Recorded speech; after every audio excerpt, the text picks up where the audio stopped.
kasama sa akin.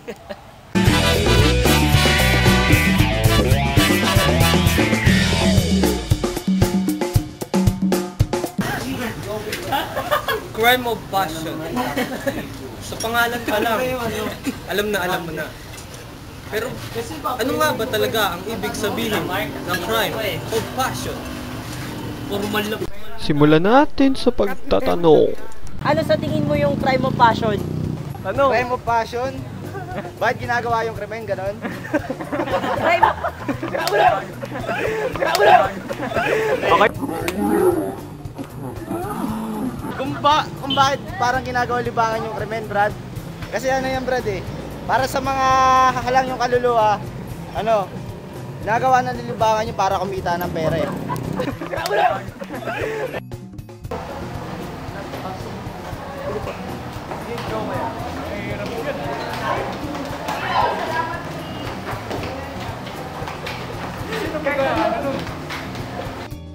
Oh, crime of passion.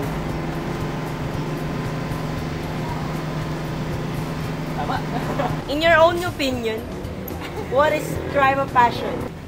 Crime of passion is when you commit a crime because you caught somebody doing things that they are not supposed to be doing, and you are so liking this person so much, and they just not simply like you. That is really what you would consider a crime of passion. You have to kill, you have to murder. Masyado tutok. Yan. Okay. Ang crime of passion ay crime na nagaganap sa mag-asawa. May relationship. Okay, pero mahirap patunayan yan. Kailangan makita sa actual ng asawa na nakikipagtalik yung asawa niya para ma-grant as crime of passion. Pag hindi nang nakita sa actual, haka-haka lang, napagbintang niya, tapos pinatay niya yung asawa niya, matutuloy din niya sa murder o kaya Ang susunod na eksena ay hindi angkop sa mga batang manonood.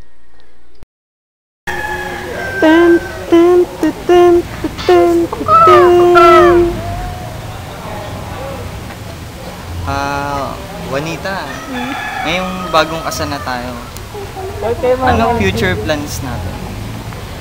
Para sa akin, siguro magkaroon muna tayo ng stable na job. Tsaka saka tayo magpundar ng para sa bayat lupa. Tsaka saka na rin tayo magkaroon ng mga anak, di ba? Teka, may tawag. Excuse lang.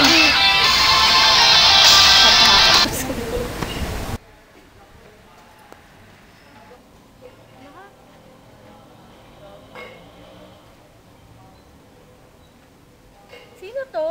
Hulaan mo. Juliet? Anong ginagawa mo dito? Hindi ka pwede dito. Bakit? Andito ang asawa ko. Kasal na ako. Hindi ko kaya. Mahal na mahal kita. Hindi kita mahal. Mahal mo ako. Mahal ko ang asawa ko. Hindi ko kaya manloko. Wala siyang kwenta. Iwanan mo na siya. Itiwan mo ako. Sasama ka sa akin. Balik na ako. Sige. I-check na lang.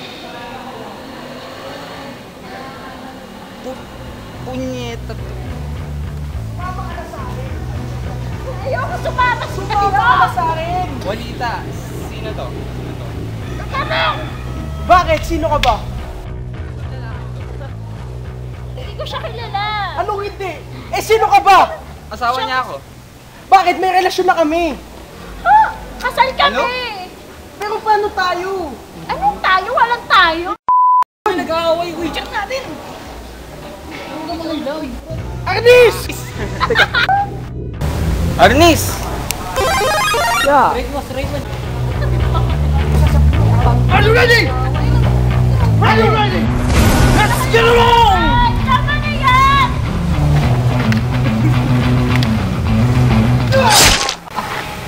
Tapos? Lalabang ko si Juanita. Subukan mo!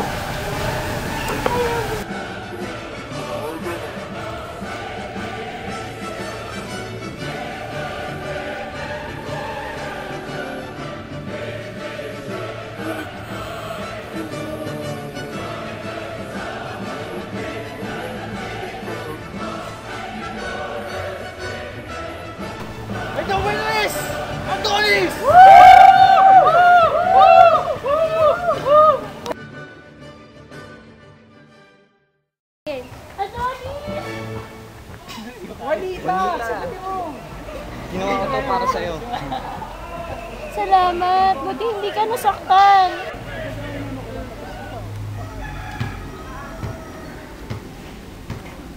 Steady lang, steady lang.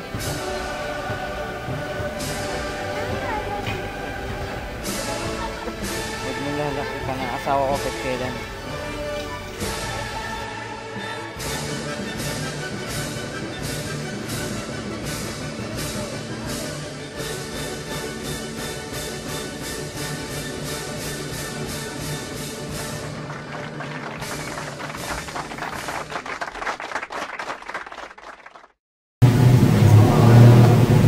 Isang karaniwang crime of passion ang maaaring kasangkot ng isang agresibong pub-goer o ang mga pumupunta sa club na inutusan para gahasain o patayin ang kanilang biktima o ang lalaking asawa ay pinagbumukang tanga ng kanyang asawa, babae na ito na may si ate na may iba ring kinakasama at nauwi sa hindi pagkakaunawaan at kung mas malala, na uuwi sa patayan. Mukhang hindi naman lahat nauuwi sa patayan.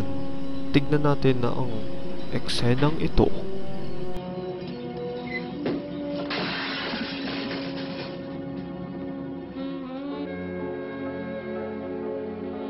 Ay sus, Ginoo.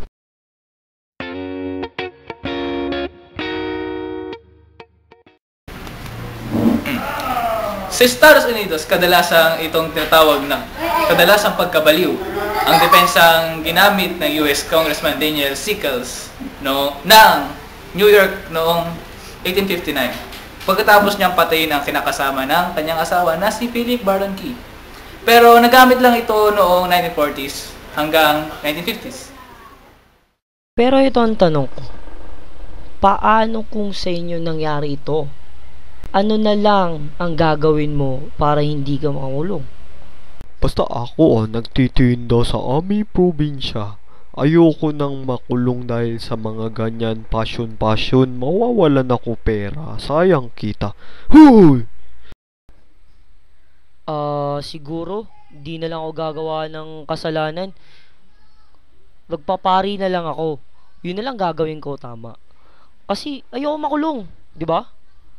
Hay, alam mo ba, asingawang-asiwa na ako sa aking asawa dahil sa kanyang katawan. Tignan mo, inis na ako. Puro siya laseng, kabit na babae. Gusto ko nang putulin ng pinagmamalaki niya. Pero teka. Ano nga ulit yung sinabi mo, ate? Gusto ko nang putulin ng pinagmamalaki niya. Alam ko na. It reminds me of someone na nilagay niya ang batas sa kanyang mga kamay. Naniniwala siya sa eye for an eye system. Biruin nyo, nung nakita niya ang kanyang soon-to-be ex-husband na gumagawa ng kabalustagan, ay itinali ito sa kama at pinutol niya ang pagkalalaki ng kanyang asawa. At hindi pa siya natuwa doon. Pinakita pa niya sa kanyang asawa ang unti-unting pagdurog sa kanyang pagkalalaki gamit ang garbage disposal machine. Pero hindi pa rin siya ligtas sa batas at kasalukuyan pa din siyang nakakulong at may piyansang $1,000,000. Naalala niyo na siya? Ito siya Siya si Catherine Becker na may mala Amazonang ugali. Pero peace tayo Ayoko mawalan ng junior.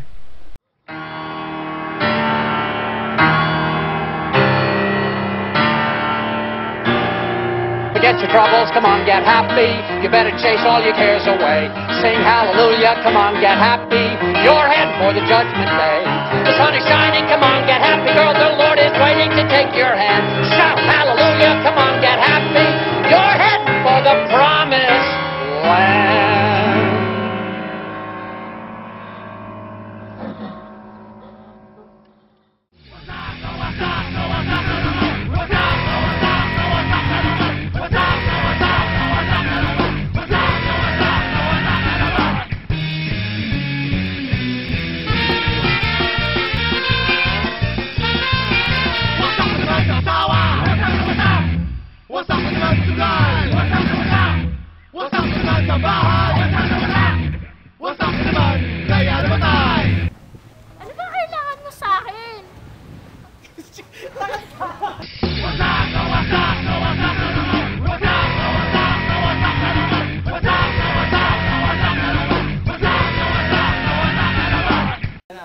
Crime of passion. Ay! Ay! In your own opinion, what is crime of passion? I'm going to answer that question, but I want everything to be included. There's supposed to be no editing of this.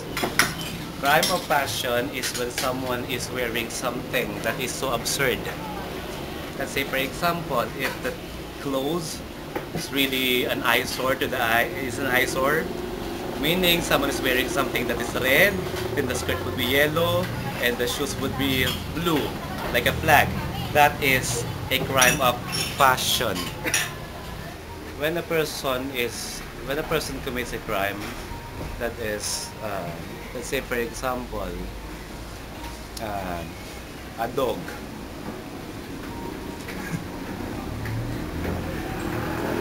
That's my answer. When a dog bites a snake, that's it. That's a crime of passion. That's my answer.